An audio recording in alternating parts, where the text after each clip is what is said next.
Hi guys, how are you today? Welcome back to my channel Adventures in America. If you're new to my channel, my name is Jocelyn and I'm a dual citizen of the United States and the Philippines. For today's topic, I'm going to discuss if it's really worth it to travel to the Philippines right now, and if you think that the travel restrictions are just a money-making scheme from the Philippine government. I just wanted to know your thoughts on this and let me know in the comments section below. But before we get started, please like this video, and if you haven't subscribed to my channel, please subscribe and hit that notification bell.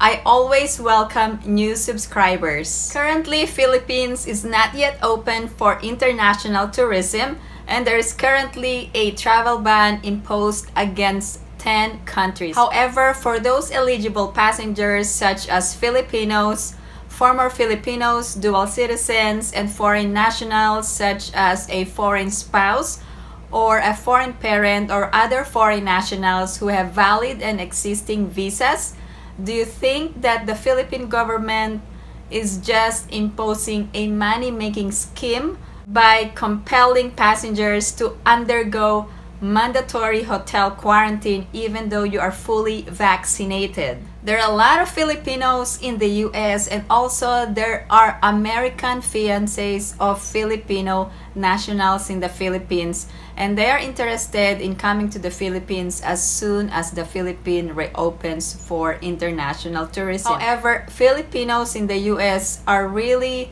interested in going back home, or some were able to go home, and I wanted to have a discussion regarding your flight details to the Philippines. When did you travel, or were you able to refund your ticket due to several cancellations or delayed flights, or did you change your mind of going home, so instead of traveling this year, did you plan to book your travel next year? So let me know your thoughts. For Philippine travel purposes, there are actually two classifications of airlines. One are those coming from Philippine Airlines, or those PAL passengers, and the other are those non-PAL passengers, or those flying through a foreign airline. So let me know your thoughts regarding your experience about booking a flight in the Philippines. And for you, when is the best time to go? For me, the best time to go is around September to November, going to the Philippines, and also from January to February. It's all because the ticket prices are lower than the other months of the year. Of course, during the off-season, the ticket prices range from $600 to $1,000 here in the US going to the Philippines on a round-trip ticket. However, around June to August or around December, the ticket prices are more likely to be $1,500 and above, up to $2,000 to $3,000, depending if you are flying through a business class or a first class or on economy. Aside from the ticket prices, you also need a pre-booked hotel to the Philippines, because there is a mandatory quarantine depending if you are coming from a green lane country or if you are unvaccinated.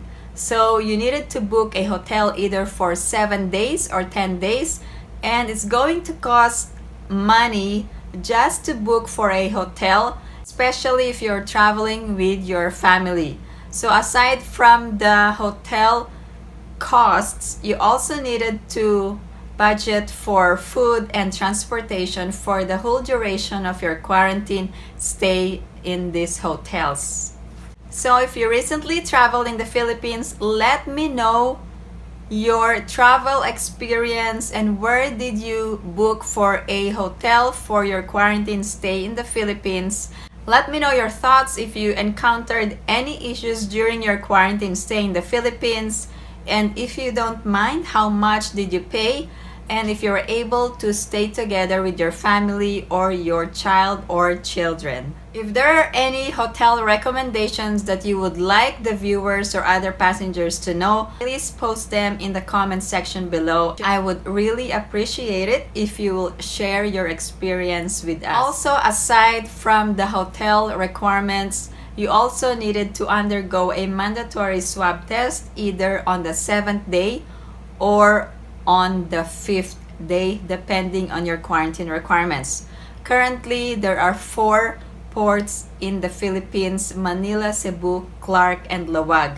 And most of them charge around 3,500 pesos for a swab test, and that is for one person only. So if you're traveling with your family, you will have to pay out of pocket for your own spouse or children.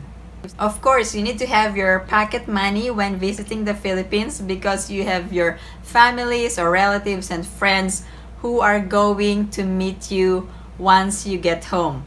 Aside from the pocket money, you already spent your first 10 days in a hotel, and of course, aside from spending money from a quarantine or swab test or food and transportation, you needed to relax, or maybe you are on an emergency travel and you needed to take care of your family who is either sick or dying. The Philippine government should lift the quarantine requirements for fully vaccinated passengers and, if possible, allow them to go straight home for quarantine. I'm not sure if the Philippine government is aware that many Filipinos abroad, those who have been outside the Philippines for a long time, that we do not have a really long vacation. Usually the most that we can do is to have 3 weeks or 4 weeks of vacation in the Philippines.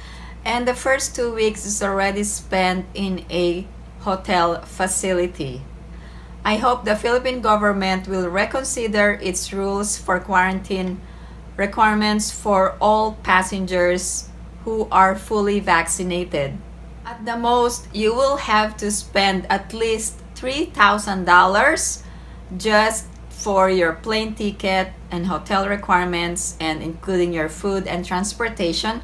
And of course, you need to have your pocket money. So all in all, I think you need to have at least $5,000 when you travel in the Philippines for just a short vacation.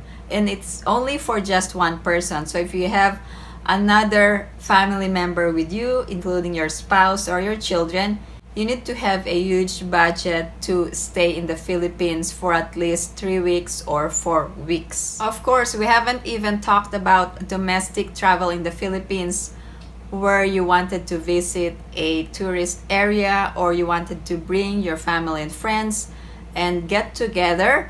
You will also have to do an additional expense just to bring everybody in a certain place.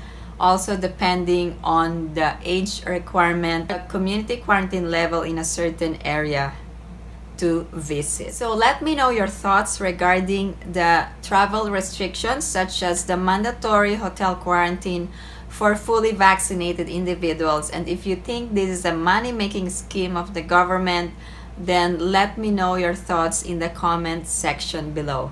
Again, thank you guys for supporting my channel, and if you like this video, please give it a big thumbs up. And if you haven't subscribed to my channel, please subscribe and hit that notification bell. I always welcome new subscribers. Again, thank you guys for watching. I hope everyone is staying safe and have a great day.